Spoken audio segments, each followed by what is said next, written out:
Hamilton Southeastern Superintendent Dr. Yvonne Stokes resigned from her position with the district this morning. WRTV's Kelsey Anderson joins us now in Fishers with the latest. This morning, the Hamilton Southeastern School Board accepted the resignation of Superintendent Dr. Yvonne Stokes, but members of the public who spoke at that meeting say they believe that the resignation was forced.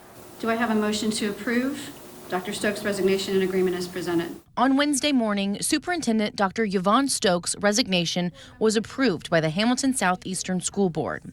Attorneys for Dr. Stokes and the school came to an agreement. Dr. Stokes will be paid for the final year of her contract, unpaid PTO, and will receive full health care benefits until next June. The special meeting was held at 7 a.m. Some community members spoke out against the resignation and in support of Dr. Stokes. Dr. Stokes did not resign. Her contract was bought out by our 5 fiscally conservative, supposedly academic excellence-focused board members. The platform y'all ran on is transparency and being fiscally conservative. Forcing the resignation of the superintendent is neither of those things. You didn't want her here. You did not want her here. Board President Dawn Lang says that's not true. I disagree wholeheartedly with that statement. We love Dr. Stokes. We believe she's a wonderful person.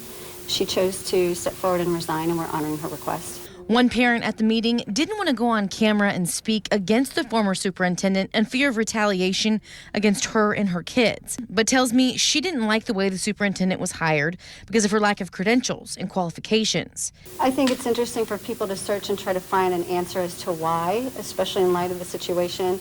But at the end of the day, she came forward and asked for her resignation, and we honored her request. Lang and Dr. Stokes released a joint letter to the community. A portion of it reads, quote, Dr. Stokes is grateful for the opportunities and for the support of the community during her time as HSE superintendent.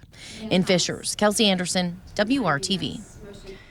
And this morning, the school board appointed Assistant Superintendent Dr. Matt Cagley as the interim superintendent. And we're told the search for a new superintendent will begin soon. Our coverage continues on the news at 5 and 6 with WRTV's Rachel Wilkerson.